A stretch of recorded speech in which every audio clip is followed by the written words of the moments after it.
Welcome, Bronco fans, to the Bronco Sports First Recap Show with your hosts Colin Windecker and Zeke Trezevit here on the field at Northern Illinois Husky Stadium, where the Broncos have just been defeated by the Northern Illinois Huskies 51-22, and pretty much what we couldn't call anything else than an embarrassing game.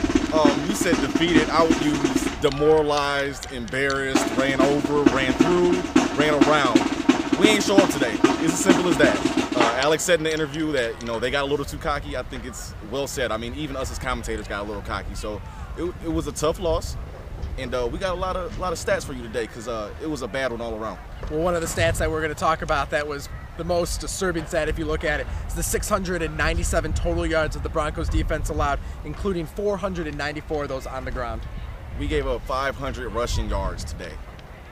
They ran up and down the field 5 times, and I don't even know if they passed the ball in the second half. That's for you, right? I don't even think they passed the ball in the second half. This is an embarrassing loss. We need to bounce back, and we got to take this one on the chin.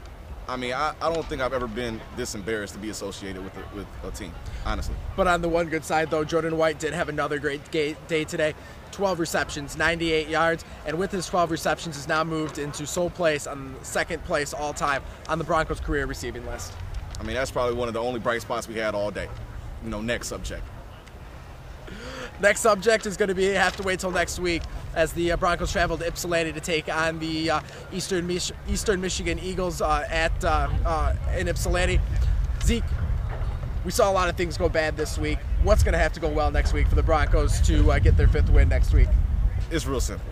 Defense got to show up. Defense needs to wrap up.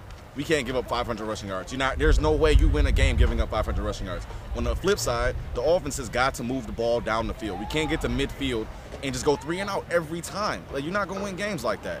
It's a little frustrating just kind of watching us run the same plays and then not working out. You got to make adjustments. It's almost like we went in at halftime up and we never came back out. They ain't even scored a touchdown until the back quarterback was in. So they need an all-around, from top to bottom, review of their attitude, review of their game plan, review of their game calling, and they need to move forward and go beat Eastern next week. All right, that's going to wrap it up here from Husky Stadium in DeKalb, Illinois, for the Broncos Sports First Recap Show with your hosts Colin Windecker and Zeke Trezevit. See y'all next week. We'll catch you next week. Thanks.